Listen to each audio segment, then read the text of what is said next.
안녕하세요, 고포린입니다. 벌써 3주차가 끝이 났네요. 시즌 개막이 진짜 저번주 같았는데 너무 빠르게 시간이 흘러가고 있습니다.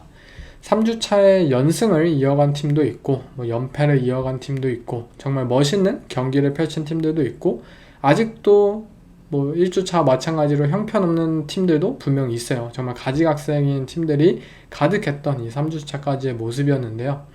이번 주 경기들에 대해서 먼저 얘기하기 전에 잠깐만 짧게 얘기를 하자면, 먼저 저는 단순한 이야기를 하고 싶진 않습니다. 여러분들한테 그냥 스코어가 몇 대 몇이고 누가 몇 야드를 획득했으니까 누가 이 부분에 잘했다, 300야드 패싱 야드 기록했으니까 패싱 게임이 성공했다, 이런 얘기는 AI한테 요약해달라는 게 사실 더 효율적이에요.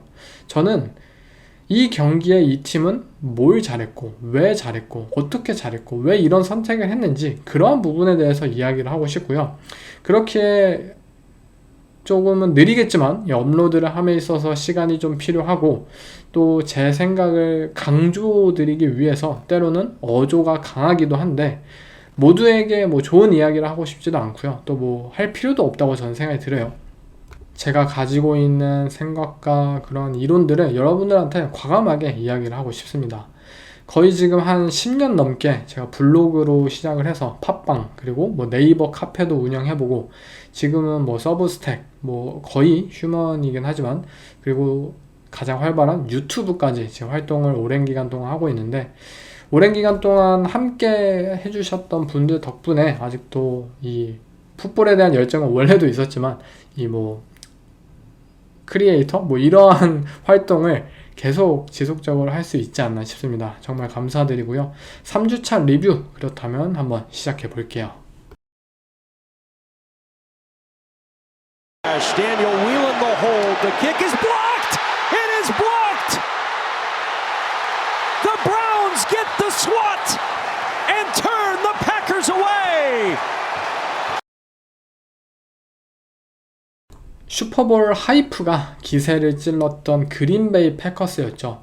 이번 클리브랜드 브라운스에게 패배를 당하면서 조금은 겸손하게 된 이들인데요. 하필 클리브랜드 브라운스한테 업셋을 당했어요. 당하도 좀 정도껏 당하지, 하필 리그 대표의 꼴찌 팀에게 업셋을 당했어요. 이번 경기의 라인이 패커스가 8.5 페이보릿이었어요. 그런데 이 경기를 통해서 업셋을 당하면서 올 시즌 가장 큰 라인의 업셋이었다 라고 확인을 할 수 있었어요. 이번 패배를 통해서 오히려 장기적으로는 도움이 될 거다, 매도 일찍 맞는 게 낫다 라는 긍정적인 의미를 찾을 수도 있겠지만, 어쨌든 왜 패커스가 업셋을 당했는지를 먼저 한번 살펴볼게요. 저는 디펜스 쪽에 대해서는 사실 그냥 넘어가려고 해요. 어쨌든 이번 경기에서도 이 브라운스의 오펜스를 상대로 패커스의 디펜스는 잘 막아줬어요. 결국 이들이 경기에 패배한 이유는 패커스의 오펜스에 있었기 때문에, 이들의 오펜스에 대해서 한번 살펴보면, 먼저 사실 클리브랜드 브라운스의 홈은 만만한 장소가 아니에요. 이들은 언제든지 상대를 셧아웃 가능한 디펜스 탤런트를 보유하고 있잖아요. 마일스 게럿은 진짜 사실 경기력이 미친 수준이었어요. 올해도 미친 페이스를 보여주고 있고, 덴젤 워드와 그렉 뉴섬은 짐 슈왈츠 코치의 맨 커버리지 스킴에서 굉장히 뛰어난 코너백들이고요. 더군다나 올해 루키인 칼슨 슈에징어가 주전급의 활약을 펼쳐주면서 오펜스의 입장에서는 상대하기가 만만치 않은 디펜스예요. 브라운스는 패커스를 상대로 꽤 자신이 있었어요, 본인들이. 그리고 실제로 좀 어느 정도 오펜스적인 측면에서 오만한 이 패커스의 콜을 납작하게 누르는데 성공을 했습니다. 마일스 게럿과 말리 콜린스, 아이사와 맥기어, 셰르비 해리스, 그리고 루키였던 메이슨 그레임까지 모두 패커스의 오펜시브 라인을 상대로 그냥 개개인의 그런 능력들이 굉장히 좋은 모습들을 선보였고, 마일스 게럿이 두 번의 스텝만으로 쿼터백의 코앞까지 쫓아간 플레이는 그냥 경악스러울 정도였어요. 브라운스의 D라인이 이런 게임을 할 수 있다는 사실을 사실 잠시 잊고 있었어요. 저 또한 브라운스의 팀 사정이 워낙 좋지 않았기 때문에. 하지만 이번 게임을 통해서 다시 한번 깨달을 수 있게 되었고요.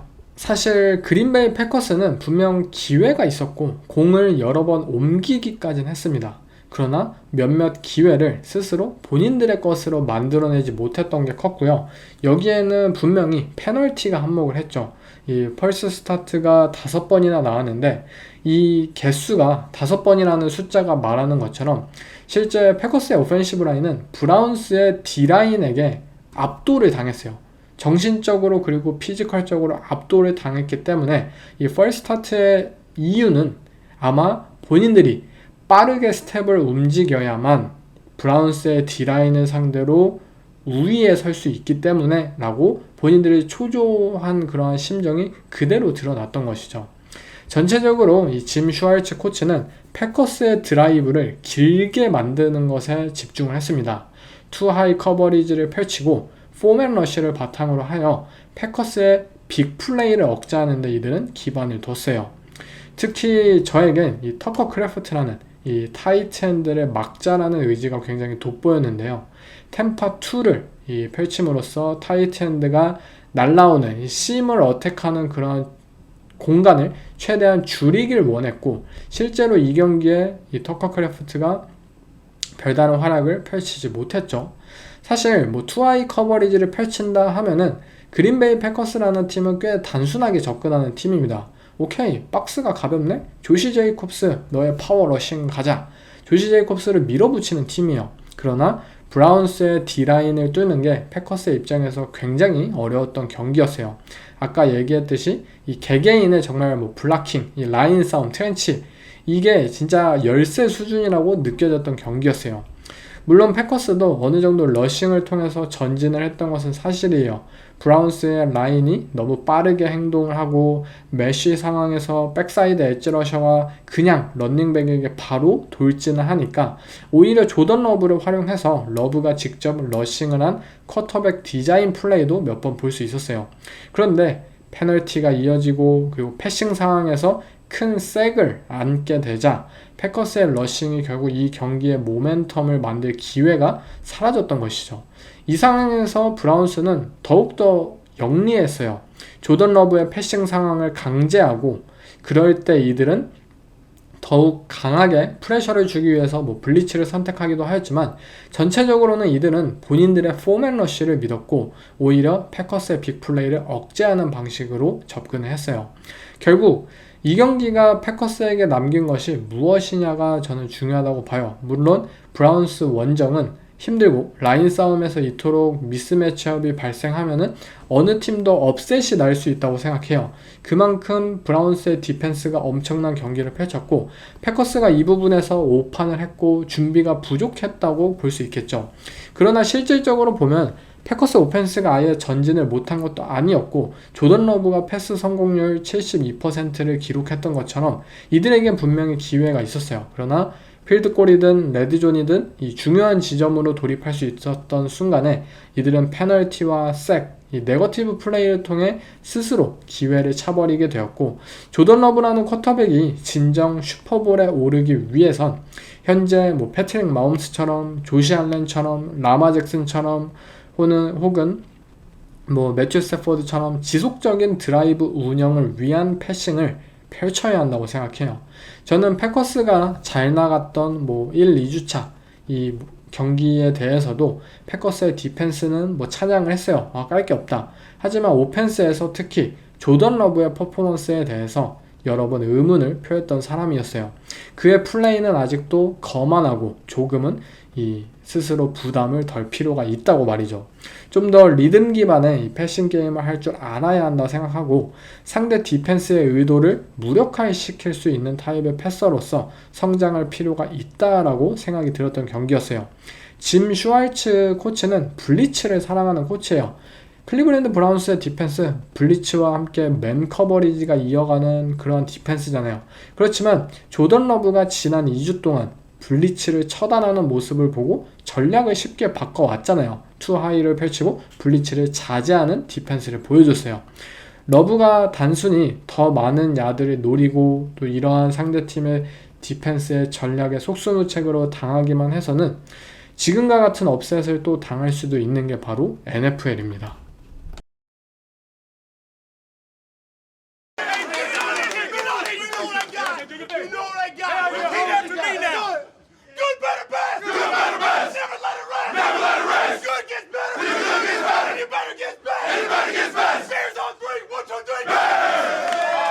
벤 존슨 감독의 첫 승, 이 댈러스 카우보이스의 디펜스를 상대로 31점을 퍼부으면서 이루어졌다는 게 상당히 재밌는 이 시카고 베어스의 승리인데요.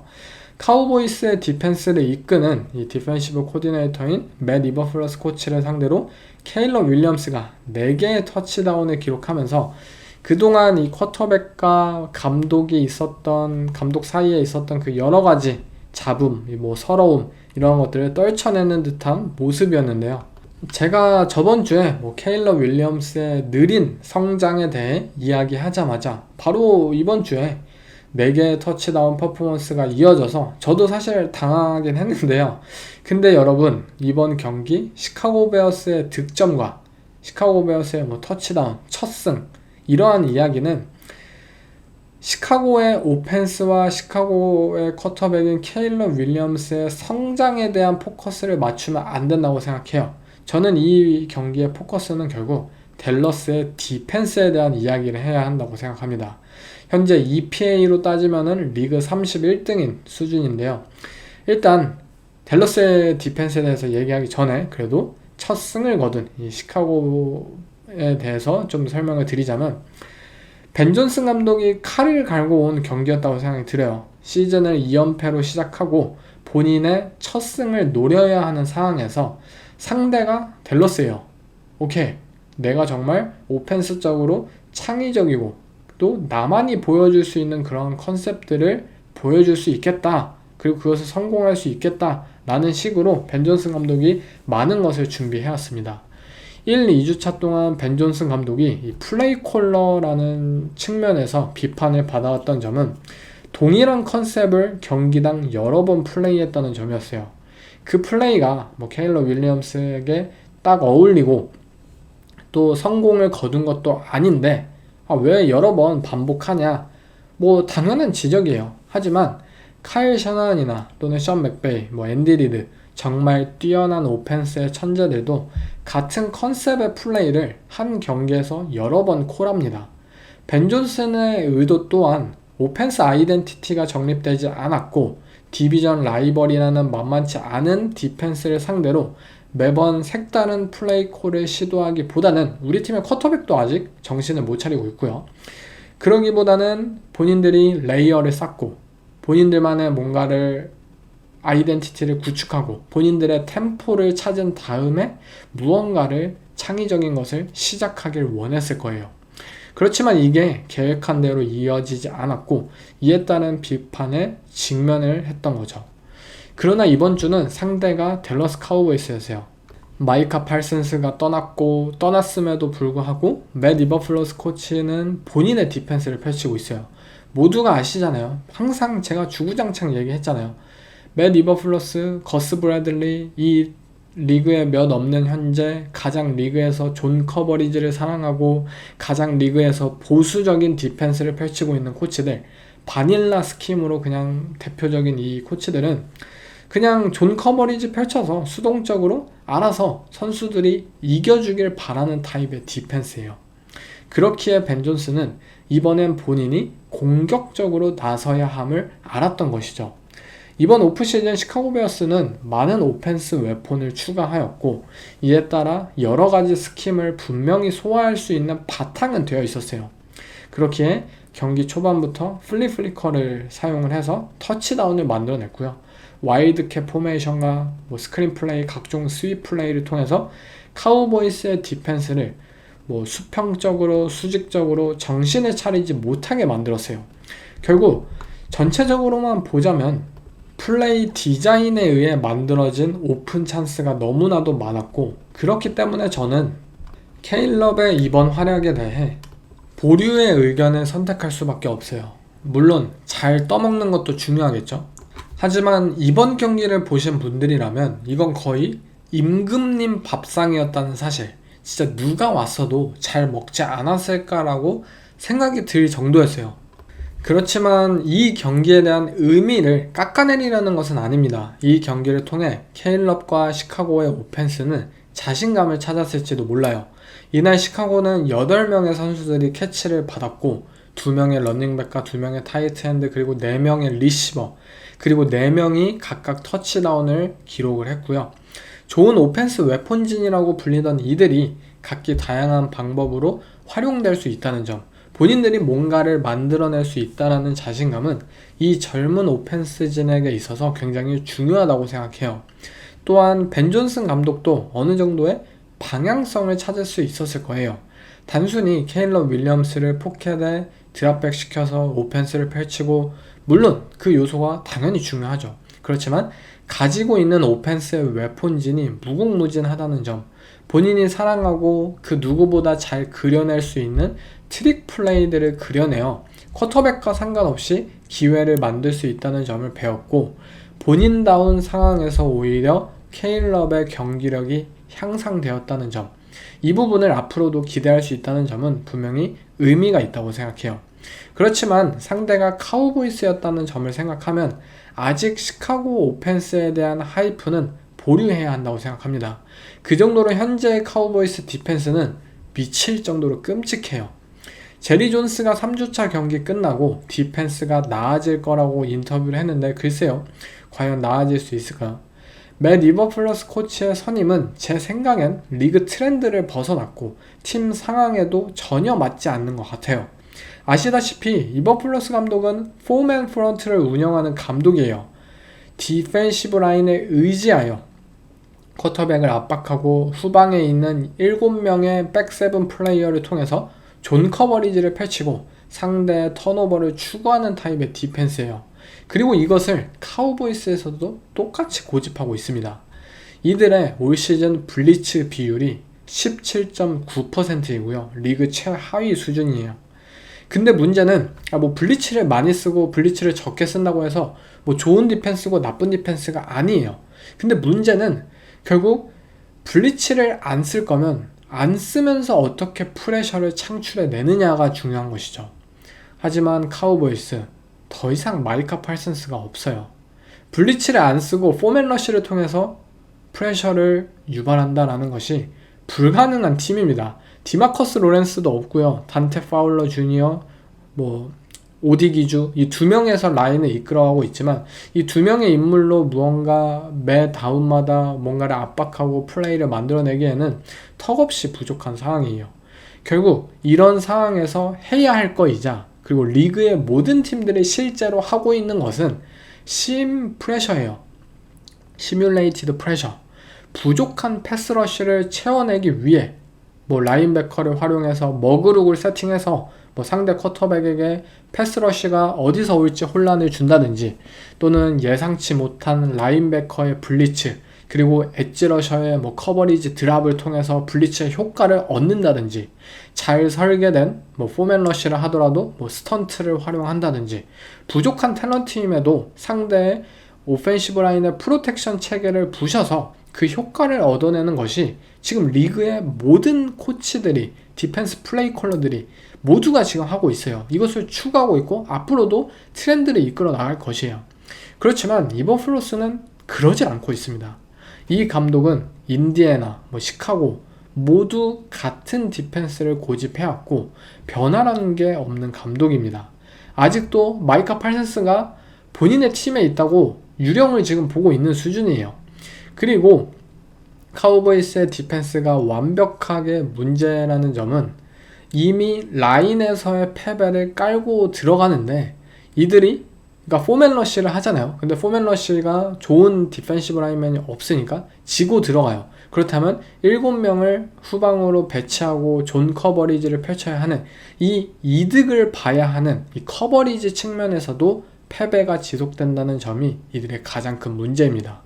트레번 딕스, 이들의 넘버원 코너백은 매 경기 상대 리시버들에게 와이드 오픈 터치다운을 허용하면서 하이라이트 영상에 출연하는데 이 주연이 아니고 조연으로 계속해서 출연되고 있는 상황이고, 그가 예전처럼 8개, 10개 인터셉션을 만들어서 정말 이 코너백 어느 정도 야드를 허용하더라도 그는 볼을 가져오잖아. 충분히 그 리스크 있는 플레이 중요하다 해도 돼. 근데 지금은 인터셉션은 없는데 야드만 허용해요. 터치다운만 허용해요. 그리고 카우보이스의 또 다른 세이프티들, 허구한 날 리시버들에게 40야드짜리 뒷밤을 허용하고 있습니다. 이들은 2주차 러셀 윌슨에게 리그 최고의 딥볼 경기를 선사했어요. 진짜 필드를 스캔하지도 않고 공을 막 뿌리는 현재 상황에 있는 러셀 윌슨에게 카우보이스의 디펜스는 완패를 당했다고요. 말도 안 되는 수준이에요. 카우보이스의 올 시즌 20야드 이상 플레이가 경기당 허용 야드가 138.3야드예요. 매 경기 138의 패싱 야드를 20야드 이상의 패스로 허용하고 있다는 뜻이에요. 2등인 팀이 70야드예요. 2등이 70인데 카우보이스는 138. 2등보다 2배나 많이 빅플레이를 통해서 야드를 허용하고 있다는 뜻입니다. 이건 미친 수준이에요. 또한 이들의 세컨더리들, 즉 태클링에 약한 선수들로 이 세컨더리가 구성되었다는 점은 시카고가 이번 경기에 수많은 퍼리미터 컨셉, 이 수평적인 공격을 사용한 이유가 되기도 했어요. 스크린 플레이를 통해서 디안드레 스위프트가 간단하게 썰드&나인을 갱신해서 41야드짜리 빅플레이를 만들었고요. 시카고의 오펜스 웨폰진들이 번갈아 가면서 스윕을 할 때마다 퍼스트 다운을 내주었다고요. 이번 플러스 감독의 디펜스는 이론상 라인에서 승리하고 이를 바탕으로 세컨더리들이 쉽게 플레이하면서 턴오버를 유발하고 그리고 존 커버리지나 이런 비전 테크닉을 펼치는 대신에 빠르고 정확한 태클링 이러한 것들이 중요한 디펜스예요. 그렇지만 현실은 이 중에서 단 하나도 실제로 벌어지는 일들이 없다는 점입니다. 그렇다면 변화를 주어야 하는 게 현실이겠죠. 하지만 이 버플러스는 리그에서 가장 보수적인 수비 코치입니다. 이들의 디펜스가 과연 어떻게 될까요? 제리 존스의 말대로 나아질 수 있을까요? 트레반 딕스가 이제는 하이라이트의 재물이 되지 않을 수 있을까요? 모르겠습니다. 파슨스가 떠났고 이 트레이드를 통해 카우보이스가 1라운드 픽 받았고 어쩌면 미래에 정말 그 드래프트를 통해서 미래의 승자가 될 수도 있겠지만 지금 이들의 모습을 바라보는 것은 그 어느 때보다도 끔찍하다고 표현할 수 있을 것 같습니다. job is to be the head coach of the football team, and I think that this allows me to do that job a little bit better. 벌써부터 잊혀진 올해 드래프트 전체 1픽인 캠 워드에 대해서 짧게 이야기할 시간입니다. 부상으로 4주차에는 못 나올 확률이 높다라고 하는데 그거는 한번 끝까지 지켜봐야 될 것 같고요. 현재 캠 워드 사실 미드에서 별 관심이 없어요. 현재 승리가 없는 만큼 주목도도 떨어지는 것 같고 또 팀인 테네시 타이탄스가 인기 팀은 아니다 보니까 그런 것 같기도 하는데 일단 긍정적인 점부터 이야기를 하자면 캠 워드라는 쿼터백은 준비된 선수라고 보여져요. 그는 단순히 플레이 콜만을 듣고 전파하고 그냥 플레이를 시작하는 그런 타입의 쿼터백이 아니라 라인에 서서 모두가 준비되었는지를 체크하고 오디블을 통해 스스로 플레이를 진행시킬 수 있는 프로이고요. 포켓 패서로서 필드를 차분하게 스캔하고 플레이 디자인의 의도에 맞게 리드를 해내어서 패스를 던질 수 있는 선수예요. 사실 저는 그가 지금까지 보여준 이 프로로서의 경기력, 제가 생각했던 선수의 모습과는 달라서 많이 놀랐습니다. 컬리지에서는 되게 거만하고 본인을 과신하는 타입의 선수였던 만큼 엄청나게 많은 턴오버를 저지를 것이라고 생각했지만 그는 생각보다 조심스럽고요. 안전한 풋볼을 펼치기를 원하는 것 같아요. 때로는 오픈된 필드를 봐도 빠르게 디시전을 내리지 않고 최대한 진짜 이게 안전한지 이것이 안전한지 확인하고 싶어하고 또 그는 겉으로만 봤을 때는 어깨가 강하기 때문에 어느 정도 리스크성 플레이를 즐긴다고 생각했어요. 조던 러브처럼 그렇게 많은 딥볼을 시도하고 20야드 이상의 패스를 많이 던져가지고 그럴 것 같았지만 실제로 그는 리그 주전들 중에 쿼터백들 중에 가장 적은 딥볼 시도를 기록하고 있어요. 3주차까지 20야드 패스 시도가 4번밖에 되지 않았고요. 물론 성공은 없습니다. 그리고 저는 그가 어느 정도 강한 피지컬과 운동 능력을 좀 자랑하지 않을까라고 생각을 했었는데요. 생각보다 캠 워드 러싱 능력이 일단 부족하고요. 그리고 특히 포켓 무브먼트가 굉장히 안 좋아요. 현재 색을 15개 이 기록을 하고 있는데 경기 3개만에 15개. 이건 사실 엄청난 페이스고요. 실제 그가 포켓 안에서 프레셔를 인지하고 프레셔를 피하기 위해 움직이는 모습들을 보면은 스스로 불구덩이로 들어가는 장면들이 굉장히 많아요. 잘못된 방향을 선택하는 경우가 너무나도 많습니다.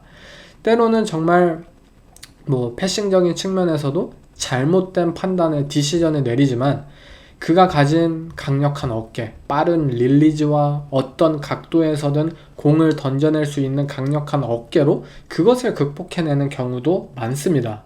좋은 예시로 사실 그가 매주 하이라이트성 플레이를 만들잖아요. 우측으로 스크램블 하다가 이제 좌측으로 이 브로큰 플레이 상황에서 뛰어가는 리시버에게 온몸을 정말 비틀어가지고 돌려가지고 이 스로우백 패스를 던지는 거. 근데 그게 터치다운으로 연결이 돼요.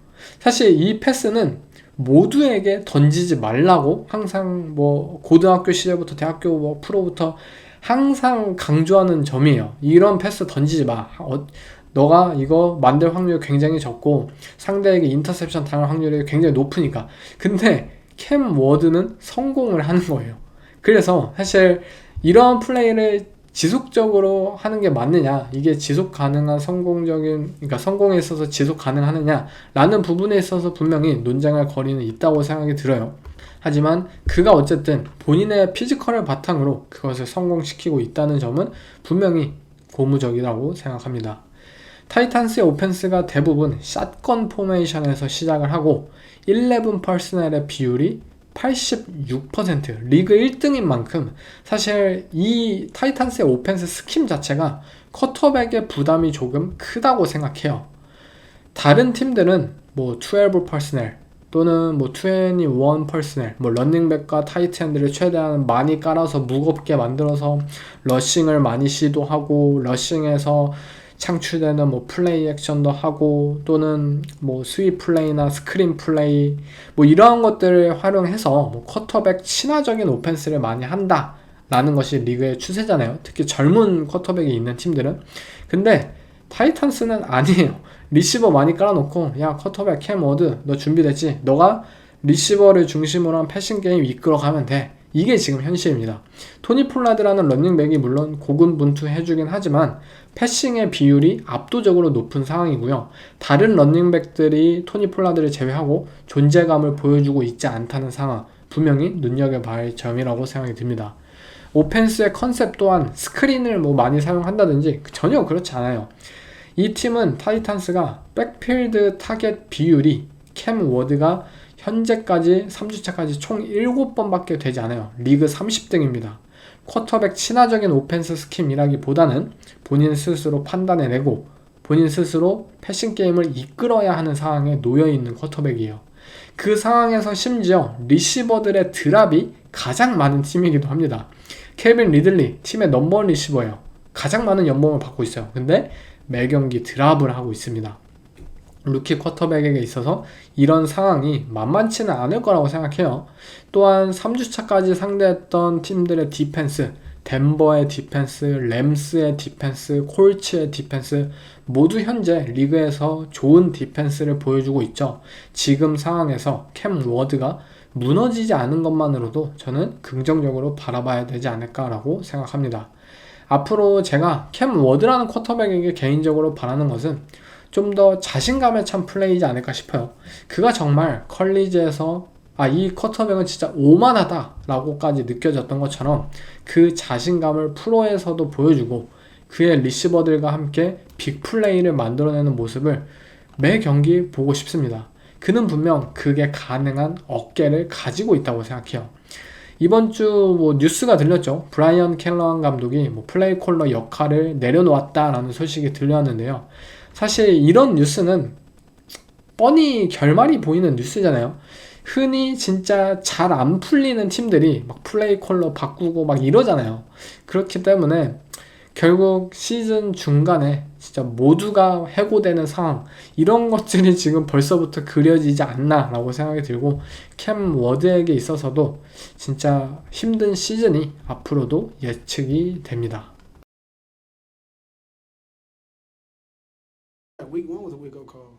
You know, not just this loss. Week 1 was a wake-up call. Last week was a wake-up call, because we started off slow last week, and we got beat tonight.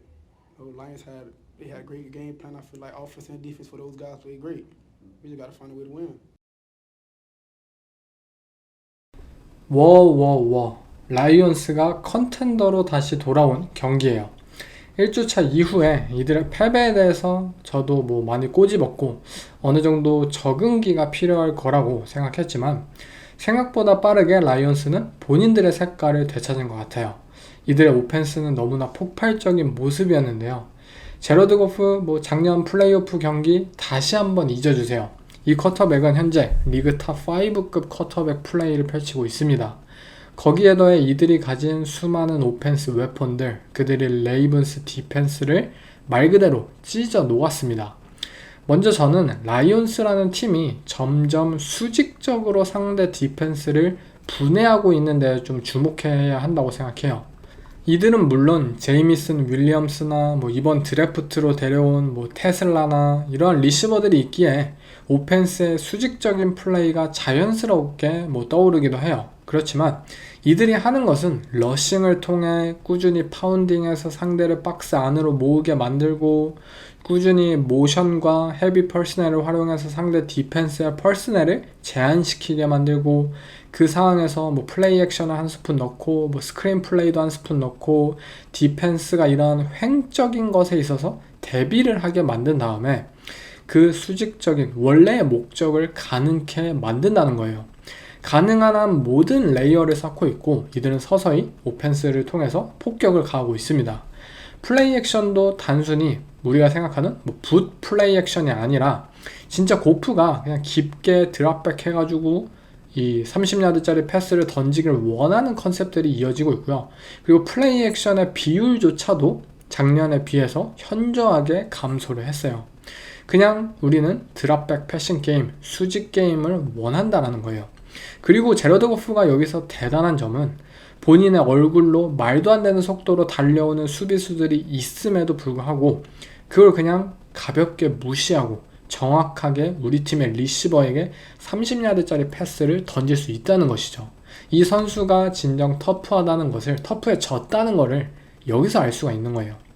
레이븐스라는 팀은 분명 디펜스적으로 백세븐의 강점을 가진 팀이고 준수한 세컨더리진이라고 평가할 수 있었겠죠. 하지만 이들이 1대1 라인업에 서 있고 만약 카일 해밀턴이 아닌 다른 선수를 타겟으로 한다면 분명히 미스매치업, 못 믿어온 매치업이 상당히 많아요.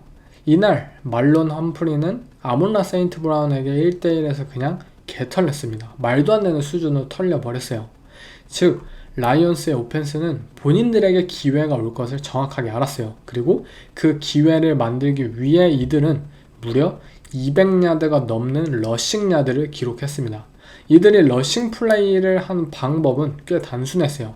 12 퍼스널을 꺼내들고 라인에 붙여요. 그러면 총 7명의 블락커가 생기죠. 5명의 라인맨과 2명의 타이트엔드.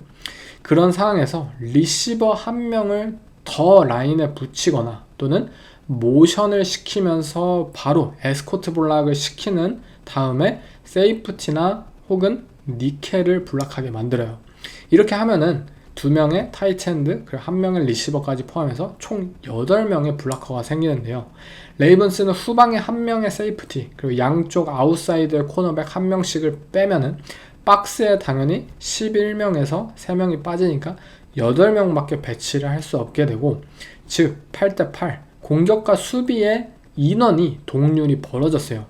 그리고 이렇게 동률을 만든 다음에 라이온스는 듀오 러싱 스킴을 사용했습니다. 갭 스킴 중에 하나죠.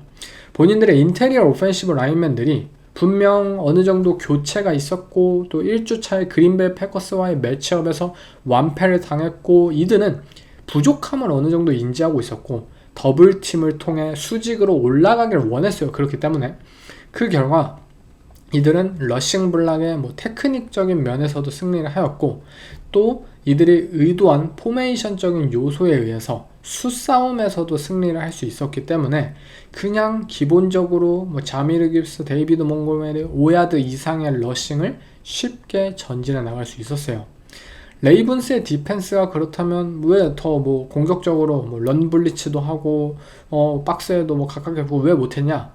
라이온스의 플레이 액션이라는 요소 때문에 이들이 정말 런 디펜스에 이 대비하기 위해서 가깝게 붙이고 또 아웃사이드 코너백들을 빠르게 런 디펜스에 가담시키고 이럴 수 있는 이 경우의 수가 굉장히 줄어들 수밖에 없었을 테고, 또 각종 라이온스는 스크린 게임, 그 모션이 리시버의 모션이 이번 경기에서는 블락으로 가긴 했지만 라이온스는 이 리시버들의 모션을 활용한 각종 스윕 플레이 그리고 뭐 리버스 플레이 이러한 것들을 굉장히 능하잖아요. 그래서 어떻게 우리가 이 런게임, 런닝백 하나만을 바라보고 수비를 취할 수가 없었던 것이죠.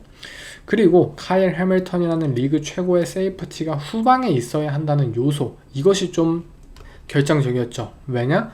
작년처럼 카일 해밀턴을 박스에 내려서 라인 선상에 배치하게 된다면 레이븐스의 디펜스가 작년 초처럼 망가질 테니까 결국 팀 내 최고의 태클러를 박스에 둘 수 없었다는 점. 물론 때때로 박스에 두기도 했어요.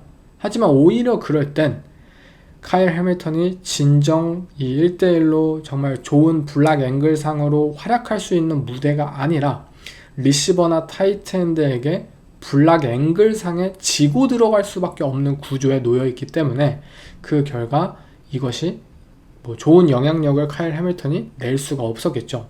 그 결과 라이온스는 미친듯이 그냥 러싱을 선택했습니다. 끝까지 레이븐스 너네가 이걸 뭐 변화주지 않는다든지 이것을 해결하지 못한다면 우린 그냥 경기 끝날 때까지 계속 할 거야 라는 마인드로 말이죠. 그래서 경기 끝까지 러싱 오펜스에 털리게 된 레이븐스였어요.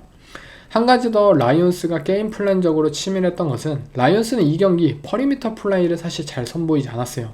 이들은 레이븐스를 상대로 수직적으로 공략하기를 원했지 수평적으로는 오히려 관심이 없었어요. 왜냐? 로테이팅한 세이프티, 뭐 말라키 스탁스나 카일 해밀턴 이들이 빠르게 내려와서 이 플랫을 빠르게 커버해서 태클을 잘할 것을 알았기 때문이에요. 또한 라이온스는 한창 잘 나가는 상황에서 더블 패스를 던지고 뭐 풀백 피치 옵션 플레이를 선택하기도 하고 레이븐스가 어떤 플레이도 예측하지 못하게 변화구를 던진 것이 주요했고요. 그 결과 그 예상하지 못한 리스크 플레이가 모두 큰 리워드로 돌아오게 되었습니다. 분명 이들에게 있어서 벤 존슨이라는 창의적인 플레이 콜러의 부재에 대해 걱정을 했었지만 이 경기만 봐서는 걱정할 게 없다라고 여겨진 경기였어요. 정말 창의적이고 본인들이 잘하는 것을 우직하게 밀고 나갈 수 있는 그러한 참을성까지도 느껴진 경기였습니다. 그리고 반대로 이 경기는 레이븐스 디펜스에게 매우 큰 경각심을 준 경기였어요. 지금 레이븐스는 경기당 평균 실점이 32점으로 리그 31등이에요. 작년 초에도 레이븐스가 리그 최하위였죠. 30등 수준이었는데 비슷한 패닉 모드인 상태예요. 물론 이들이 현재까지 치러왔던 그 세 경기에 버팔로 빌스라는 팀이 있고 디트로이트 라이온스라는 엄청난 오펜스의 팀들이 있었지만 이들의 오펜스가 정말 라마 잭슨이 날아다니고 막 진짜 데릭 헨리도 뭐 펌블은 잘못이지만 어쨌든 엄청난 활약을 펼치는 것과는 다르게 레이븐스의 디펜스가 우리가 시즌 전에 기대했던 것과는 다르게 실제 경기에서 형편없었다는 점은 분명히 부정할 수가 없어요. 이들의 라인은 너무 예상했던 대로 상대를 이기지 못해요. 라이온스의 인테리어 오펜시브 라인을 상대로 레이븐스는 전혀 이기지 못했고 메듀비케가 결장하긴 했지만 그래도 이 정도일 줄은 몰랐다라는 것이 생각이었고요. 그리고 이들이 라인 싸움에서 결국 앞선에서의 그런 모습 갭들을 깨끗하게 만들지 못하는 만큼 이들의 라인베커들에게 피해가 고스란히 가고 있습니다. 지금 로쿠안 스미스는 뒤치다거리 하느라 슬쩍 온 리시버에게 막 팬케이크 블락 당하기도 하고 말이 아니에요. 그리고 결국에는 이 레이븐스는 디펜시브 라인 뎁스가 강한 만큼 이 새로운 루키인 마이크 그린에게 많은 것을 기대할 수밖에 없는 올 시즌인데 이게 사실 루키에게 무언가를 기대한다는 것은 이상적인 구조는 아니죠. 마이크 그린 또한 리그 최고의 라이트 태클을 상대로 뭔가를 보여줄 수도 없었던 것이 현실이었고요. 사실 레이븐스 입장에서 뭔가를 안 했던 경기는 아니었습니다. 블리츠도 하고 본인들의 디펜스다운 뭐 그런 컨셉들, 심프레셔 컨셉들 보면 보여주었어요. 그러나 제러드 거프라는 쿼터백도 블리츠에 오히려 강한 타입의 쿼터백이었고, 블리츠가 아닌 다른 무언가를 할 수 있느냐, 포맨 러쉬를 통해서 상대를 압박할 수 있느냐 라는 부분에서 레이븐스가 답이 없는 것이 가장 큰 문제인 것 같아요. 더 창의적이고 뭐 미친 커버리지를 펼친다든지, 근데 그게 과연 현재 세컨더리를 통해 가능할 것인지, 뭐 디펜시브 라인이 스텝업 한다든지, 근데 그것도 쉽진 않아 보이고요. 매튜 베케가 또 결정을 하죠, 4주차. 잭 오어 코치가 작년에 이어서 올해도 디펜스의 무언가의 변화와 성장을 시즌 초반부터 보여야 하는 상황인데요. 과연 그걸 이번에도 작년에 이어서 해낼 수 있을지 궁금하네요. 예, 이제 오펜스적인 부분에서도 얘기를 하자면, 사실 이 경기 제러드 거프만 잘했던 것은 아니잖아요. 라마 잭슨도 풋볼의 도사답게 미친 경기였어요. 마크 앤드류스에게 던진 패스들은 다 말도 안 되게 좁은 각도를 진짜 찾아가지고 꽂아 넣었고요. 이 선수의 패스 정확성과 어떤 윈도우든 꽂아 넣을 수 있다는 자신감은 현재 말이 안 되는 수준이에요. 라이온스의 디펜스도 당연히 이를 막을 수는 없었어요. 레이븐스가 스스로 턴오버를 저지르지 않았다거나 경기 내적으로 조금 더 과감한 판단을 했다면 빌스전과 마찬가지로 충분히 이길 수 있었던 경기였다고 생각해요. 그러나 없는 살림에서 선택한 라이온스의 디펜스 콜이 정확히 먹혀들었어요. 전반전 이후에 라이온스는 라마 잭슨을 러싱과 패싱에서 모든 영역에서 붙잡을 수 없다는 당연한 사실을 깨달았어요. 그 결과 이들은 이 그래스에서는 3맨 러쉬와 1 스파이를 걸어서 실질적으로 4명으로 라인을 뚫어내고 쿼터백을 묶어내는 방법을 선택했고요. 뒤에는 7명을 커버리지 드랍하여서 레이븐스의 리시버들을 이 커버리지로 촘촘하게 묶어내는 모습들을 보였습니다.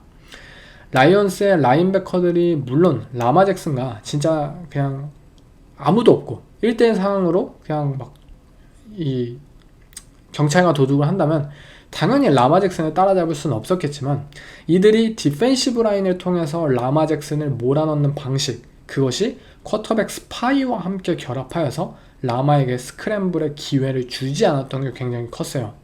레드존에서는 더욱더 커버할 범위가 좁아지는 만큼 이들은 3명이 아닌 4명을 패스러쉬에 보냈고 쿼터백 스파이를 또 했어요. 즉 5맨 러쉬를 사실상 했고, 레드존에서 라마 잭슨의 슈퍼 플레이들을 이들은 잘 막아냈습니다. 결과적으로 이들은 라마에게 7개의 색을 만들어냈고요. 제러드 거프는 색을 단 한 번도 당하지 않았고, 그 차이가 이 경기의 결과를 갈랐다고 생각이 들어요. 게임 플랜 측면으로서는 분명히 놀라움을 선사한 라이온스였고, 레이븐스는 작년과 이어서 뭐 시즌 초 성적이 좋지는 않지만 라마 잭슨이라는 쿼터백이 진짜 미쳤다. 풋볼 도사, 그냥 이제는 풋볼 도사를 넘어서 풋볼의 신급에 다가가지 않나 라고 생각이 드는 만큼 저는 레이븐스도 결국에는 성적이 올라올 거라고 생각해요. 두 팀 다 별 걱정 없겠네 라고 들었던 경기였습니다. I wouldn't say he's behind. I think we can probably do a better job of helping him in some ways. We had a great talk with Trav after this past game in terms of just, man, like, all right, how can we help you and put you, because guys, right, what is he learning? It's a lot. So we've got to, I think, be a little bit more diligent in terms of putting him in positions to maybe not have to do as many moving parts, so that we can just let him go play. You saw, he catches the out cut the other day and makes multiple people miss, and so that's what we're trying to continue to push, and that's got to be on us as well. Yeah, he has a hand in it for sure, absolutely, but I do think we can help him more. 치열하게 못하는 두 팀의 경기, 아마 이 경기가 대표적이었다고 생각해요. 먼저 어디부터 해야 될까요? 일단 친숙한 잭슨빌 제규어스부터 할게요. 먼저 경기를 이긴 게 신기했던 경기였어요. 물론 저는 제규어스의 뭐 디펜스를 얘기하는 건 아닙니다. 이들의 디펜스는 좀 놀라워요. 아직도 기존의 트렌드와는 거리가 멀었던 디펜스를 보여주었던 모습과는 달리 올해 이들은 진짜 심프레셔 컨셉에 열정적이고요. 변장된 커버리지에 집중하고 있는 모습이에요. 그런 상황에서 이들이 가진 탤런트는 때때로 돋보인 플레이들을 지속적으로 보여주고 있습니다. 오룰로쿤과 뭐 르로이드 이들의 라인베커 듀오는 안정적인 보험이 되어주고 있고, 이들의 베테랑 세컨더리들은 비록 뭐 니코 콜린스에게 와이드 오픈 터치다운을 허용하긴 했지만 조던 루이스가 인터셉션 만든 것처럼 뭐 때때로 좋은 플레이들을 보여주고 있고요.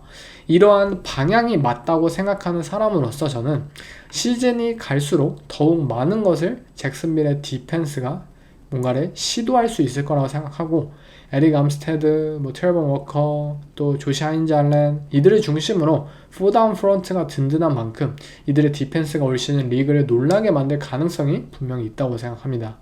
이제 본격적으로 잭슨빌의 오펜스에 대해서 얘기를 해보자면, 저번 주와 사실 비슷한 상황이 이어졌습니다. 브라이언 토마스 주니어는 여러 번의 드랍을 이어가면서 그가 과연 넘버원 리시버가 맞냐는 의문이 이어지고 있고요. 트래비스 헌터의 이 오펜스에서의 역할을 현재 의문이 들고 있게 하고 있어요. 물론 그가 초이스 라우트를 통해서 라인베커를 따돌리고 캐치했고, 그 후에 상대 코너백을 완벽하게 제치는 이 엄청난 트위치 능력을 보여주면서 21야드를 갱신한 것은 진짜 말 그대로 감탄이 나왔지만, 잭슨빌의 전체적인 의도를 좀 모르겠어요. 이들은 1라운드 픽을 얹어주고 트레이드업을 단행하면서 트래비스 헌터를 뽑았단 말이에요. 트래비스 헌터는 그리고 1라운드 전체 2픽에 어울리는 능력들을 가지고 있는 미친 운동신경을 가진 선수예요. 라우트 능력에 대한 의문은 분명히 있지만 그것은 경험이 쌓이면서 발전할 요소라고 생각이 들고, 결국 그가 지금 보여줄 수 있는 캐치 앤 런 타입의 플레이를 왜 이렇게 한정적으로 쓰는지 모르겠어요. 트래비스 헌터에게 꾸준히 경기당 5번, 뭐 8번씩의 패스를 쥐어주고 운동 능력 하나로 필드를 질주하는 모습을 보여줘야 하지 않나 라고 싶고요. 이들이 헌터를 단순히 라우트 러너로서 1년차부터 활용하려는 모습이라면 그것은 분명 쉽지 않을 거예요. 헌터가 뭐 크로싱 라우트를 타면서 타겟이 된 상황이 있었는데 라우트 마지막에 떨어져가지고 코너백이 언더컷을 할 기회를 주었죠. 아직은 리시버로서의 디테일이 떨어지는 선수이고, 이 선수가 진정 이런 디테일을 연마할 수 있는지에 대해서 확신이 드는 상황은 아니기에 지금 당장 이 선수가 활약할 수 있는 방식으로 활용하는 게 맞지 않나 싶어요. 이 선수가 정말 엄청난 운동 능력과 트위치를 통해서 활약할 수 있는 약 플레이를 소화하게 만드는 것, 그것이 현재 잭슨빌에게 필요하다고 생각이 듭니다. 오히려 이 경기에 가장 많은 타겟을 받은 리시버가 파커 워싱턴인데, 아니 브라이언 토마스 주니어가 있고요. 그리고 트래비스 헌터라는 이 엄청난 재능에게 많은 투자를 한 잭슨빌인데 정작 가장 많은 타겟을 받은 것은 파커 워싱턴? 이 상황 자체가 좀 잭슨빌에게 있어서 아이러니한 상황이라고 생각합니다. 물론 리암 코엔의 플레이 디자인은 정말 끝내준다고 생각해요. 런게임에서의 설계 능력은 감탄만 나요. 적절한 비율로 존과 갭 스킴을 오가면서 플레이를 펼치고 있고, 엑스트라 블락커들을 활용해내서 공간을 창출하는 능력은 템파베이에 이어서 잭슨빌에서도 성공을 거두고 있어요. 패싱 게임에서도 이어지고 있습니다. 이 경기에서는 4 스트롱 컨셉을 많이 사용했어요. 4명의 이 1대4의 비율로 MT 포메이션인데 1x4로 이 4명 쪽에 있는 리시버 3명이 버티컬 라우트를 타고 언더니스에는 이 메쉬 컨셉을 사용하면서 이 상대에게 좀 일방적인 그런 언밸런스한 이 공격을 가하면서 쉽게 이 메쉬 컨셉을 통해서 체크다운을 만들어내는 컨셉인데 굉장히 트레버 로렌스가 체크다운 패스를 연속적으로 선택하면서 쉽게 전진을 하기도 했어요. 또한 꾸준히 텍산스의 양 엣지 러셔들이 굉장히 특별하잖아요. 윌 앤더슨도 있고 뭐 드닐 헌터, 정말 무섭잖아요. 그렇기에 이 선수들을 상대로 칩을, 타이트핸드를 활용해서 리시버를 활용해서 칩샷을 날리면서 로렌스가 오펜시브 라인에 대한 도움을 받도록 이어나가기도 했고요. 결국 모든 것은 트레버 로렌스에게 달려있다고 생각해요. 우리는 모두 저스틴 허버트라는 쿼터백이 지난 1주차, 2주차, 3주차 이 역경을 딛고 결국 경기의 승리를 잡아낸 모습들을 봤잖아요. 정말 저스틴 허버트의 올 시즌 모습들을 보면 막 프레셔를 뚫어내고 정말 막 열정과 의지를 담아서 내가 이거 진짜 터치다운을 만든다, 내가 진짜 이번 경기 무조건 이긴다, 매 패스 하나하나에 정말 그가 가진 모든 결정력이 담겨져 있고 그가 경기에서 승리하고자 하는 무언가가 그의 필드 위에서의 모든 모습에서 찾아볼 수 있단 말이에요. 하지만 지금의 트레버 로렌스는 필드 위에서의 그런 의지가 느껴지지는 않는 선수예요. 대충 필드를 스캔하다가 그냥 여기다 던져야겠다 라는 식으로 인터셉션이 연결되는 게 부지기수이고요. 스크램블을 통해서 야 이거는 진짜 내가 무조건 갱신한데 내가 죽는 한이 있어도 내가 진짜 접목 던짐 힘 다 뛴다 라는 것이 아니라 그냥 스크램블 하다가 뭐 갱신 못할 수도 있지 이런 식으로 그냥 하는 거예요. 물론 위닝 드라이브에서의 스크램블은 좋았지만 그것을 꾸준하게 보여줄 수 있느냐가 관건이라고 봐요. 이번 경기도 브라이언 토마스 주니어가 뭐 만약 드랍을 하지 않았더라면 로렌스 입장에서 더욱 편안한 경기를 이어갔을 거예요. 그 부분이 지금 정확하게 뭐 도움을 주지 않는 만큼 뭔가 확실한 평가를 내리긴 어렵지만 리암 코엔 감독의 오펜스는 많은 것을 보여줄 수 있다고 생각해요. 여기서 중요한 것은 브라이언 토마스 주니어가 앞으로 드랍하지 않는 집중력을 선보이는 것과 트레버 로렌스가 이 경기에 대한 풋볼에 대한 열정을 가지는 것이라 생각합니다. 마지막으로 트래비스 헌터에 대한 이야기도 저번 주와 비슷해요. 이번 주에 헌터가 오펜스에서 37번의 스냅, 그리고 디펜스에선 43번의 스냅을 받았는데요. 총 80번, 스페셜팀도 3번 스냅을 받았죠. 근데 이거는 다시 한번 저번 주와 이어서 말하지만 과부하예요. 모든 것을 처음부터 다 잘하는 선수는 없다고 생각해요. 쇼헤이 오타니조차도 루키 시즌에 풀타임으로 2가지를 투수와 타자를 하진 않았잖아요. 더군다나 잭슨빌이라는 이 팀은 정말 새로운 걸 시도하고 있어요. 특히 디펜스적으로는 뭐 브라이언 플로레스나 또는 조나단 게넌처럼 디펜스가 변장을 하고 스냅 후에 모든 것이 막 변해야 되는 지각 변동이 일어나는 타입의 디펜스를 이들은 추구하고 있어요. 이러한 디펜스는 굉장히 변칙적이고요. 그리고 쿼터백에게만 변칙적인 것이 아니라 선수들 본인들에게 있어서도 외워야 할 것이 굉장히 많아요. 디테일적인 부분에서 굉장히 숙지해야 될 게 많습니다. 즉 연습해야 할 양이 너무나도 많아요. 그런데 연습 시간이 제한적인 트래비스 헌터에게 있어서 왜냐? 오펜스도 연습해야 되고 디펜스도 연습을 해야 돼요. 근데 너는 이 디펜스의 아웃사이드 코너로서 상대를 프레스해가지고 맨 커버리지를 펼칠 수도 있어야 하고 인버티드 템파2에서 탑 세이프티로서 상대 심 리시버를 막아내기도 해야 돼 라는 식으로 모든 것을 한 방에 가르치는 것은 너무 어렵다고요. 또한 오펜스도 마찬가지예요. 잭슨빌의 오펜스 올 시즌 보신 분들은 아시겠지만 리암 코엔이라는 감독 자체가 플레이 콜러 자체가 굉장히 많은 모션을 활용합니다. 템파베이 시절에도 그랬고 그리고 쿼터백인 로렌스는 끊임없이 이 오펜스 시스템 내에서 체크를 하고 있고요. 모션과 체크가 리그에서 가장 높은 비율을 가진 이 오펜스에 있어서 2주차에 선수들은 제대로 라인업을 해내고 있지도 못하고 있단 말이에요. 헌터가 저번 주에 일리걸 쉬프트를 여러 번 범한 이유가 여기에 있는 거예요. 그냥 단순한 오펜스와 디펜스의 팀이 잭슨빌은 아닙니다. 그냥 맷 이버플러스의 그 간단한 디펜스가 아니고요. 뭐 피트 캐롤 감독의 간단한 디펜스가 아니고요. 클린트 큐비악의 그냥 뭐 아웃사이드 존 오펜스가 아니에요. 정말 많은 외울 거리가 있고 연습을 통해 그것을 다 익혀야 하는데 디테일이 중요하잖아요.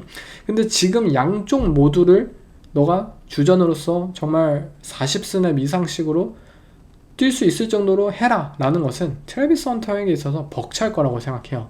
한쪽에 있어서 모든 디테일을 알게 되고 전문가가 되어서 다른 쪽을 배울 때 그 지식이 도움이 될 수 있도록 그 정도의 경지가 되어야만 트래비스 헌터의 투웨이가 정말 리그를 놀라게 만들 만한 NFL의 쇼헤이 오타니가 정말 그 정도면은 될 거라고 저는 생각이 들어요. 지금 잭슨빌은 뭐 2승 1패 뭐 만족한다면 만족할 만한 성적을 보내고 있는데 분명 이들이 가지고 있는 재능과 코칭진은 분명하다 생각해요. 결국 중요한 것은 이들이 얼마나 열정 가득하고 디테일에 관심을 보이느냐라고 있어요. 그리고 선수들이 과연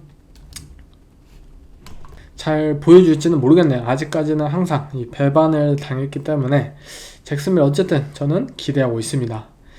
이제는 휴스턴 텍산스에 대해서 얘기 좀 해야 될 것 같습니다. 저는 이 팀이 그래도 CJ 스트라우드라는 쿼터백이 있으니까 적어도 플레이오프는 간다라고 생각했어요. 아무리 엉망이어도 말이죠. 근데 지금 0승 3패예요. 그리고 4패를 안 한다는 보장이 없어요, 지금. 먼저 이들의 오펜스는 총체적 난국입니다. 사실 모든 부분이 다 문제라고 생각해요. 작년에 문제였던 오펜시브 라인. 오케이, 모든 게 문제다? 그러면 우리 그냥 모든 거 다 바꿔. 이들은 모든 것을 바꾸는 선택을 했어요. 근데 바꿔도 달라진 게 없습니다. 루키인 어서리의 경우에는 준비가 되지 않은 모습이고요. 또 가드진인 에드 잉그램, 레이큰 톰린슨, 이들은 NFL에서 뛰면은 안 될 수준이에요. 진짜 다른 팀이면 진작에 방출됐어요. 이들.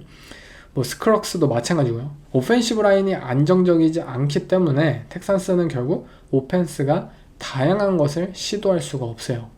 이들은 현재 바비 슬로이 코치가 했던 것처럼 언더센터에서 플레이 액션 오펜스를 펼치길 원해요. 무거운 펄슨을 깔고 닉 첩의 다운힐 러싱을 바탕으로 이것을 뭔가 만들길 원해요. 근데 플레이 액션을 하려고 쿼터백인 스트라우드가 등을 돌리자마자 상대 수비수가 라인을 뚫고 나와서 그대로 CJ 스트라우드를 엎치고 앞면을 강타하는 게 현실이에요. 쿼터백 친화적인 오펜스? 말로는 그렇지만 현실은 그렇지 않은 것이 바로 휴스턴 텍산스입니다. 남들이 하는 것처럼 모션과 스크린을 통해 뭐라도 보여주고 스트라우드의 짐을 덜어주려고 하지만 이들은 모션 리시버, 스크린 리시버, 이런 디코이 리시버, 약가이가 없어요.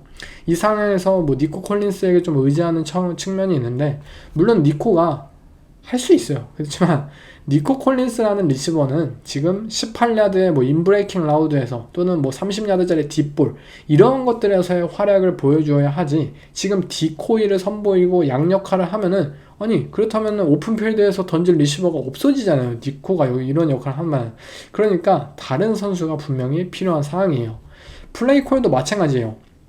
이들의 오펜스가 유일하게 플레이를 이 경기에 성공했을 때가 노 허들 상황이었어요. 노 허들을 하면서 템포를 높이고 스트라우드가 퀵 디시전 메이킹을 이어갔을 때 이들의 패싱은 유일하게 이 경기에서 성공했습니다. 왜 계속 이렇게 하지 못하냐가 결국 문제예요. 제이든 다니엘스가 커맨더스에서 하는 것처럼 우리 팀의 오펜시브 라인 부족해. 우리 팀 뭔가 잘 안 맞아. 그렇다면 그냥 필드를 넓게 벌리고 리시버들 깔아두은 다음에 디펜스가 어떤 커버리지를 펼치는지 스냅 전에 확인해가지고 이 쿼터백만이 보여줄 수 있는 타입의 빠른 디시전 베이스의 오펜스를 펼칠 수 있도록 진행해야 한다 생각해요. 그러나 쿼터백 친화적이다. 쿼터백 친화적? 이 쿼터백 친화적이라고 생각하기에는 텍산스는 계속 언더센터에서 플레이 액션 기반의 오펜스를 펼치려고 하지만 0승 3패예요. 지금 3연패예요, 시즌. 이들의 오펜스 득점력은 클리브랜드 브라운스, 뉴욕 제츠보다도 낮아요. 리그 32등이에요. 진짜 꼴찌예요, 여러분들. 여러분들 실제로 확인해 보세요. 32등입니다. 그리고 쿼터백인 CJ 스트라우드는 루키 시즌에 고점을 보인 이후 3년째 지금 퇴보하고 있고요. 이게 우리가 2년 전에 텍산스의 프랜차이즈의 도약을 보면서 우리가 기대해왔던 결말이 아니잖아요. 아무리 디미코 라이언스가 좋은 리더십을 선보이고 이 감독이 구축한 디펜스가 막강하고 실제 플레이오프급 경쟁력 그 이상의 능력을 가지고 있다고 하더라도 지금의 오펜스를 봤을 때 뭔가를 기대하기가 쉽지 않습니다. 디비전의 다른 팀들이 잭슨빌, 인디애나 분명히 강팀은 아닌 만큼 저는 텍산스가 지금이라도 무언가의 방향성을 찾기만 한다면 충분히 만회할 수 있다고 생각하기 때문에 이들이 빨리 정신을 차려야 되겠습니다. I mean, I think I'd counter that point with I just want to win football games. And sometimes that's, again, I know people want to talk about last game of, so Kevin just told me people are mad we're not pushing the ball downfield, and it's just like, we're winning football games, and we're doing what's asked us. We're taking what's there for us. Teams want to play these, split safety coverages and keep everything in front of us, but completions and letting, guys like 10 with the ball in his hand make a play and go score. Same thing with 86, and just trying to, again, we're just trying to win football games, whatever that may be, and sometimes it's not going to be that easy. It's not going to be, hey, we need to check it. Sometimes we're going to have to take some chances down the field, and when those opportunities come up, we're going to have to make them. But until then, we're just going to keep doing what we're doing. 빌스의 오펜스에 대해서 조금만 좀 얘기를 하고 싶습니다. 이들의 오펜스가 작년과 비슷한 방향성을 추구하지만 완전히 다르게 펼쳐지고 있다는 점에 대해서 말이죠. 작년 버팔로 빌스는 어마어마한 오펜스의 컬러 변화를 겪었던 팀이었어요. 슈퍼맨, 조시 알렌의 패싱 게임이 중심이었던 이들은 작년 시즌 러싱 오펜스의 비중을 늘리고 그로부터 파생되는 플레이 액션 이러한 것들이 굉장히 많았어요. 각종 스크린과 퀵 게임들을 통해서 약 플레이가 폭발적으로 증가되었고 단순히 조시 알렌의 어깨에 기대어서 게이브 데이비스에게 40야드짜리 터치다운 꽂고 막 스테판 딕스에게 막 또 딥볼 던지고 그런 걸 매 플레이마다 노리는 오펜스가 아니라 제임스 쿡을 통해서 안전하게 야드를 따내고 칼릴 샤키르에게 슬랜트 라우트 던지고 스크린 패스 던지고 이러한 타입의 오펜스가 되었어요. 그리고 그 상황에서 버팔로 빌스가 선택했던 것은 6명의 오펜시브 라인맨 오펜스였습니다. 본인들의 타이트엔드들 더슨 넉스와 또 달튼 킹케이드가 블락 능력이 부족하다는 것을 알았고 12 퍼스널을 꺼내봤자 상대 디펜스가 베이스 패키지를 꺼내들기보다는 본인들이 존중하지 않고 니켈 패키지를 꺼내들 것을 알았기에 이들은 실제 타이트엔드 대신 실제 라인맨을 추가함으로써 그 효과를 얻길 원했어요. 결과적으로 이 선택은 대성공이었고 리그에서 가장 유니크한 오펜스이자 조시 알렌이 이끄는 빌스의 오펜스는 작년에 비로소 다른 색깔을 가진 오펜스로 탈바꿈이 되었죠. 그리고 올해는 이러한 변화에서 한 단계 더 성장을 이뤄내는 모습이에요. 이들은 작년처럼 6명의 오펜시브 라인맨을 꺼내들진 않아요. 물론 가끔 꺼냅니다. 작년만큼의 빈도가 아니에요. 대신에 이들은 13 퍼스널과 22 퍼스널을 꺼내들고 있어요. 실질적인 타이트엔드와 런닝백 옵션을 더 추가하면서 6명의 오펜시브 라인맨이 가지고 있는 그 무게 자체는 이어가되 라인맨이 할 수 없는 오펜스 웨폰으로서의 역할을 꾀할 수 있는 것이 강점이에요. 이들은 지속적으로 스플릿백 포메이션을 통해 디펜스가 예측하지 못한 방향으로 러싱을 시도한다든지 방향을 설정한다든지 러닝백들을 그대로 패싱 게임에서 활용한다든지 하고 있고 타이트 엔드들의 활용에 있어서도 실질적으로 블락 역할을 해내는 잭슨 호스라는 루키 타이트 엔드를 깔아두고 이 선수가 언제든지 리시빙 옵션으로도 활용되며 더 다양성을 가진 오펜스를 보여주고 있어요. 그리고 이 다양성을 가진 오펜스에서 조시 알렌은 작년보다 더 부담이 덜어지고 있어요. 빌스의 오펜스 이번 시즌에 야그로 창출한 야드가 리그 2위예요. 그리고 퀵게임 평균 패싱 야드가 경기당 125.7야드이고요. 이건 리그 1등이에요. 그리고 10야드 이하의 패싱 야드도 158.7야드로 리그 1등이에요. 현재 러싱 야드도 리그 1등이고요. EPA, 효율성 다 리그 1등입니다. 즉 빌스의 오펜스 조시 알렌이라는 정말 한 방을 노릴 수 있고 매 경기, 매 플레이마다, 매 드라이브마다 터치다운을 노릴 수 있는 이 쿼터백을 가지고 있음에도 불구하고 패싱으로서 진짜 모든 게 다 되잖아요. 어떤 상대를 만나더라도 그걸 가능한 건데 그냥 현재 빌스의 오펜스에서 조시 알렌은 그냥 나 그냥 짧은 패스 던지고 스크린 패스 던지고 러싱 그냥 건네주다가 버스 편하게 타다가 그냥 4쿼터쯤에 야 조시 알렌 안되겠다 박빙이다 너가 나서줘 하면은 슈퍼맨이 되달라고 요구하면 그때 그냥 조시 알렌이 나서서 해주는 시스템인 거예요. 물론 확실한 넘버원 리시버 타겟이 없다는 점, 이들의 인테리어 오펜시브 라인이 과연 다른 정상적인 D라인에 가진 팀을 만났을 때 러싱을 성공시킬 수 있느냐 그런 점들 여러가지 해소되지 않은 점들도 있겠지만 단순 이들의 오펜스가 지난 2년간 어떤 과정을 거쳤느냐를 생각했을 때 굉장히 인상적이에요. 이들은 정말 본인들이 추구하는 바와 그것을 위한 단계들을 한 단계 한 단계씩 잘 올라왔다고 생각해요. 상대했던 돌핀스의 디펜스에 대해서 좀만 더 언급을 하자면 일단 심각합니다. 아까 레이븐스 디펜스가 31등이라고 했는데 32등이 바로 돌핀스예요. EPA 그런 효율성으로 따져도 32등이고요. 전체적으로 그냥 엉망인 상황이에요. 사실 올 시즌 돌핀스의 시즌을 예측할 때 제가 그랬어요. 투아가 이끄는 이들의 오펜스는 어차피 명백한 한계가 있기 때문에 결국 돌핀스의 올 시즌 고점을 판단하는 것은 디펜스라고요.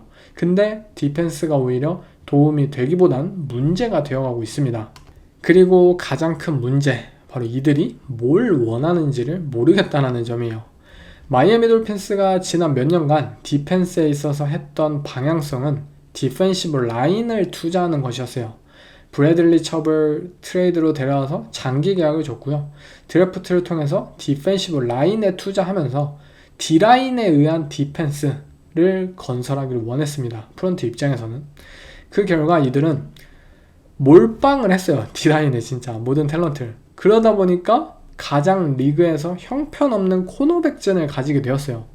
그냥 길거리에 있는 저 굴러다니는 선수들한테 야, 너 우리 팀에서 뛸래? 하는 정도예요. 주전 코너백 자리가 진짜 그 정도 수준이에요. 근데 문제는 앤서니 위버, 마이애미 돌핀스의 코디네이터가, 이 코치가 추구하는 디펜스는 D라인에 의해서 돌아가는 디펜스가 아니라는 점이에요. 단순한 포맨 러쉬를 펼치는 디펜스가 아니라 앤서니 위버 코치는 마이클 맥도날드처럼 세컨더리들의 미친 듯한 변장과 로테이션이 돌아가고 블리츠와 심 프레셔에서 세상에서 살기를 원하는 타입의 코치예요. 즉 프론트가 원하는 것과 실제 플레이 콜러가 펼치는 디펜스가 괴리가 있는 만큼 마이애미 디펜스가 좋은 결과를 얻을 수 없는 것은 당연할지도 모릅니다. 지금 이들은 올 시즌 블리츠 비율이 40%예요. 굉장히 높죠. 앤서니 위버 코치는 블리츠를 사랑해요. 하지만 블리츠를 했을 때 이들의 쿼터백 프레셔 확률이 23.7%입니다. 블리츠를 썼는데 쿼터백을 23.7밖에 압박을 하지 못해요. 이거는 엄청나게 낮은 수치예요. 블리츠를 써봤자 소용이 없다는 뜻이에요. 근데 블리츠는 분명 리스크가 있는 플레이죠. 블리츠를 쓰면 쓸수록 손해인데 블리츠를 많이 쓴다는 거예요. 그렇다면 이들의 디펜스 잘 될까요? 앞으로?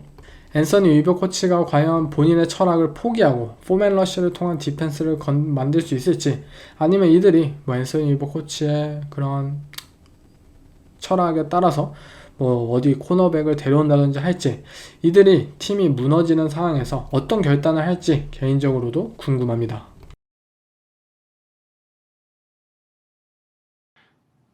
We were gritty in the game.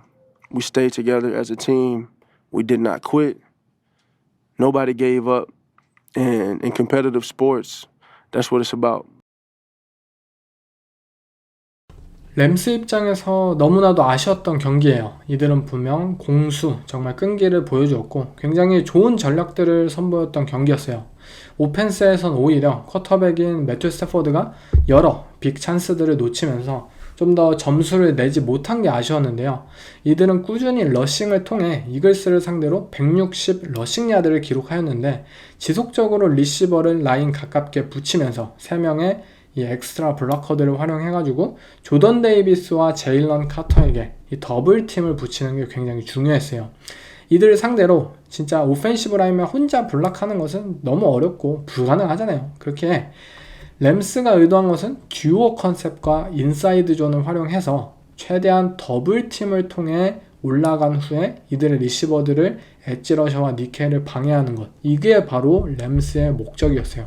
지속적으로 리시버를 활용해서 이 C갭에 침투시켜서 블락을 시킨 것은 플레이 액션으로도 이어졌습니다. 푸카 나쿠아가 C갭 사이로 들어가서 블락을 하는 척 막 들어갔다가 바로 막 방향을 틀고 오버라우트로 빠져나가는 모습이 여러 번 연출되기도 했었죠.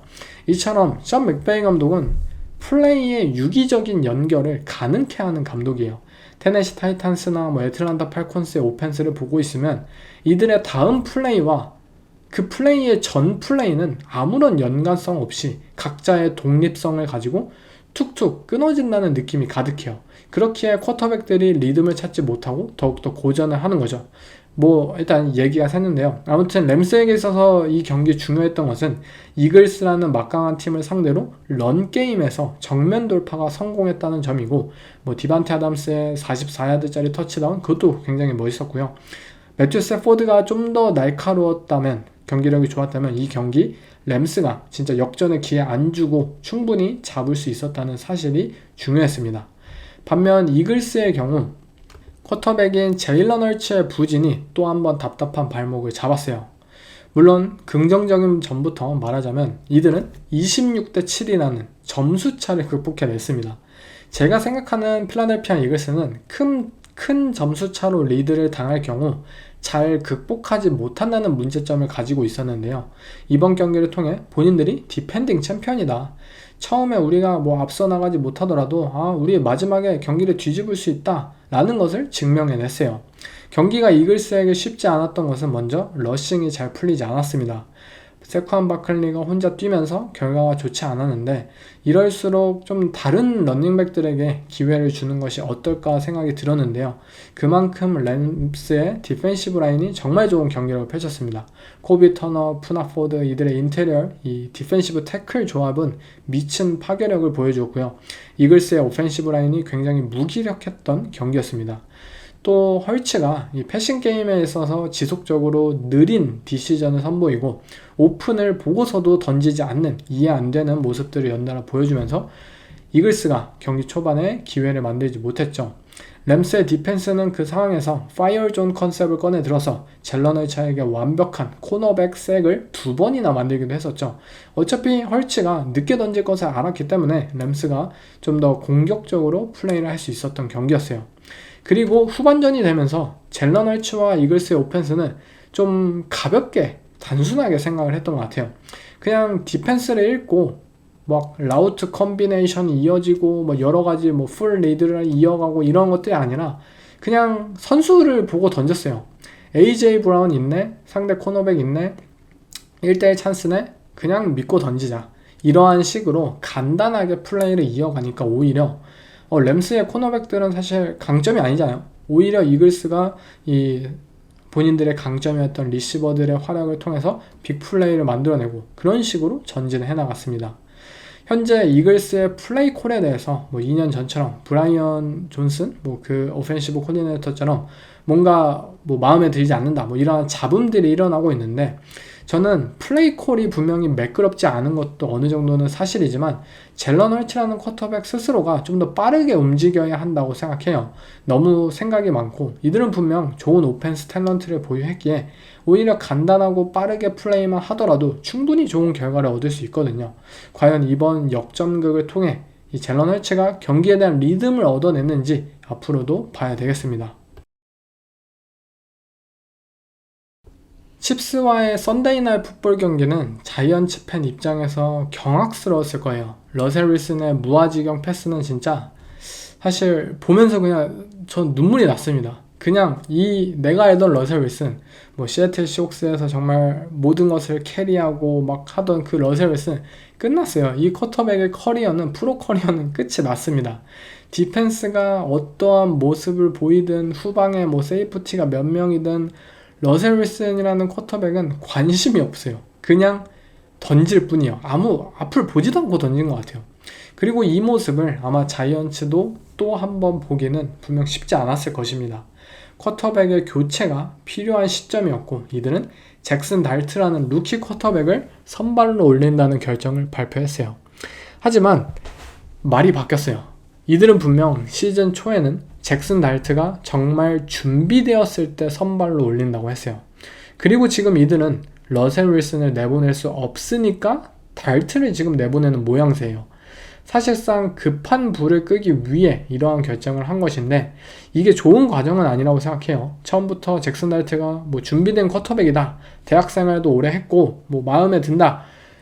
그런 식으로 빨리 기용을 한다면 오히려 이해를 하지만 분명 잭슨 달트는 올 시즌 벤치에서 최대한 오래 있어서 우리 팀의 오펜스 익히고 베테랑 쿼터백들이 하는 것들 보면서 우리는 급하지 않아 이렇게 말해놓고는 지금 와서는 그 결정을 번복했기 때문에 사실 좋게 볼 수가 없어요. 이 과정 자체를. 만약 잭슨 달트가 두세 경기 부진하고 자이언츠가 5연패 6연패를 벗어나지 못한다면 브라이언 데이블과 그의 스태프들은 다 잘릴 거예요.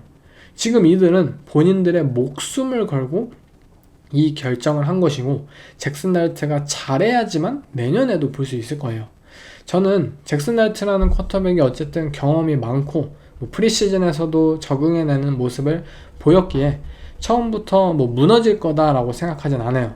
그러나 이들의 디펜스가 팀을 지탱해주지 못하고 있고 감독과 스태프는 이제 패배하면 잘릴 위기에 있기에 무리한 경기를 요구할 수도 있는 만큼 조심스럽게 이 쿼터백을 바라봐야 되지 않을까라고 생각이 들었어요.